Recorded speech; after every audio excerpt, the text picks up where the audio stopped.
혜성 시인이고요. 예, 영상 보시기 전에 좋아요와 구독 좀 부탁드리겠습니다.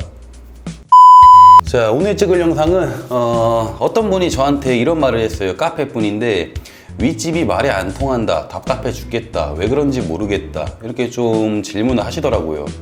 자, 윗집이 말이 안 통하는 이유가 뭐냐, 이거를 제가 좀 분석을 해봤는데, 윗집은 보통 이제 소음충, 맘충, 충이 뭐냐? 벌레란 소리예요. 일단은 벌레가 사람 말을 알아들을 리가 없죠. 자, 그리고 이제 뭐 소음충들은 어떤 생각을 가지고 사냐, 이게 가장 중요해요. 일단은 이제 뭐 예를 하나 들어보겠습니다. 만약에 보통 사람이 있어요. 일반 사람이 있는데 아랫집에서 시끄럽다고 올라와. 쿵쿵쿵, 아 저기 너무 시끄러워서 그러는데 조용히 좀 해주세요, 이렇게 아래층에서 올라와요. 보통 사람은 아 죄송합니다 하고 조용히 합니다. 근데 소음충은 저희 집 아닌데요, 애들이 쬐일 수도 있죠. 예민하시네요. 이 멘트가 무조건 나옵니다. 진짜로 층간소음 때문에 그 분쟁이 있던 분들은 이 멘트를 안 들어보신 적이 없을 거예요. 예, 이 멘트는 단골 멘트예요. 연구를 하는 것 같아요. 그러니까 이제 보통 사람들과 생각하는 수준이 다른 거예요. 그러니까 말이 안 통하는 거야. 그래서 보복이 나오고 보복 용품이 나오고 그런 겁니다. 자, 다음 예를 한번 들어보겠습니다. 세탁기로 예를 한번 들어볼게요. 보통 사람들은 이제 새벽 1시에요. 아, 지금 세탁기를 돌리면은 뭐 이제 뭐 세탁기 소리 때문에 이웃 주민에게 피해겠구나, 이렇게 생각합니다. 근데 소음충들은 어떤 생각을 하냐? 나 빨리 해야 돼. 내일 일찍 나가야 돼. 이거 널고 자야 돼. 이 생각을 해요. 이웃 주민한테 피해다, 이 생각을 아예 안 하고 있어요. 그러니까 이제 배려가 아예 없는 거죠. 말이 안 통한다, 이 소리예요. 아무리 말을 해도. 그 다음날 얘기해요. 아니 새벽에 세탁기가 너무 시끄러웠다, 저희 집 아닌데요, 이럽니다. 예. 그 사람들은 이제 뭐 이웃 주민이 뭐 필요가 없어요. 그냥 자기 혼자 세상에서 사는 거예요. 제가 맨날 말하지만. 다음 예를 한번 또 들어볼게요. 자, 매트를 예로 한번 들어봅시다. 매트가 뭐냐? 보통 이제 가정이 있고 아이를 키우는 집에서는 매트를 깔죠. 근데 이제 보통 사람들 같은 경우는 매트를 깔아도 아이야 그래도 집에서 뛰면 안 된다, 이렇게 교육을 합니다. 근데 소음충들은 어떠냐? 매트를 깔면은 지가 신나가지고 같이 뛰어놀아요. 지가 애가 된 마냥.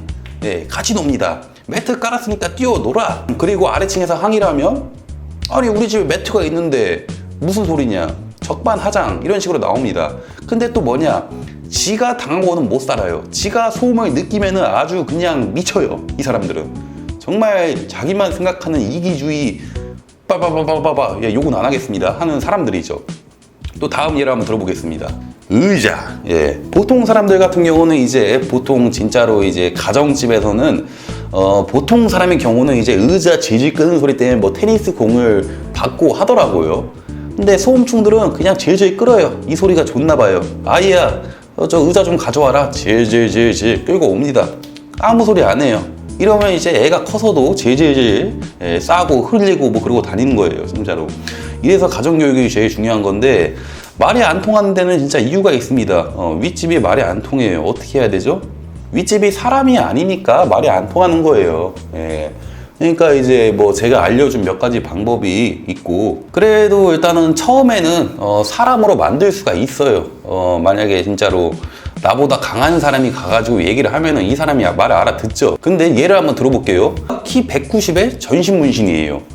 그래가지고 위에 올라가서 통통통, 아줌마 조용히 좀 해주세요. 죄송합니다. 조용해집니다. 근데 만약에 제가 키가 140에 몸무게가 40이에요. 막 이래가지고 올라가요. 아줌마 조용히 좀 해주세요. 저희 집 아닌데요? 이럴 수밖에 없어요. 예, 사람을 가리기 때문에. 정말로 악랄하고 극악무도하고 이 세상에 존재하면 안 되는 그런 존재 중에 하나가 바로 이제 소음충이라고 불리는 겁니다. 그러니까 이거를 해결하려면은 많은 방법이 있죠. 여러 가지 방법도 있고 한데 솔직히 좀 힘들죠. 예, 제가 여기다 좀 힘들어요. 저도 가가지고 좋게 얘기하면서 눈에 힘 빡 주고 얘기했고, 출장 다닐 때 그렇게 얘기했는데 개선된 집이 있으면 개선이 안 된 집도 있습니다. 그리고 또 이제 소음충의 특히 이제 청소도 문제가 있죠. 청소. 일단 소음충 같은 경우는 아침 한 6시, 7시에 일어납니다. 주부 같은 경우. 근데 그때부터 아침 7시부터 청소기를 돌려요. 왜냐? 나만 생각하니까 윗집이 자든 아랫집이 자든 뭐 그냥 나는 내 할 일을 빨리 끝내고 오후에 쉬어야 돼. 뭐 이제 깔깔깔 거리고 놀아야 되고.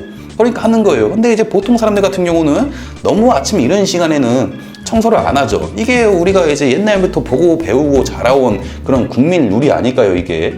뭐 청소는 일요일 오후 1시, 12시 이때가 제가 볼 때는 청소 국민 룰이었어요. 근데 요즘 맘충들은 그런 게 없어요. 그냥 내 인생 나 혼자 살겠다 이겁니다. 그래가지고 문제가 되는 거예요. 그래가지고 진짜 문제가 되는 건데, 소음충들이 왜 말이 안 통하냐, 이러한 이유들 때문입니다. 이유가 수백 가지가 더 있어요. 이 이유를 정확히 듣고 싶으면 뭐 댓글로 남겨주세요. 소음충들의 뭐 심리가 궁금하다. 저는 수많은 소음충들을 만나봤습니다. 지금은 좀 인생이 좀 힘들고 그래가지고 좀 쉬고 있는데, 많은 사람들을 만나봤어요. 사람들의 하는 말이 똑같아요. 저희 집은 아닌데요. 예민하시다. 애가 뛸 수도 있죠. 애가 뛰는데 어떻게 해요? 애가 뛰면 교육을 시켜야죠. 우리 집은 아니다. 너희 집이 맞아요. 예민하시다. 예민하지 않았어요. 이상으로 이제 소음충의 심리, 말이 안 통하는 이유에 대해서 좀 간략하게 영상을 좀 찍어봤습니다. 오늘도 시청해주셔서 감사합니다.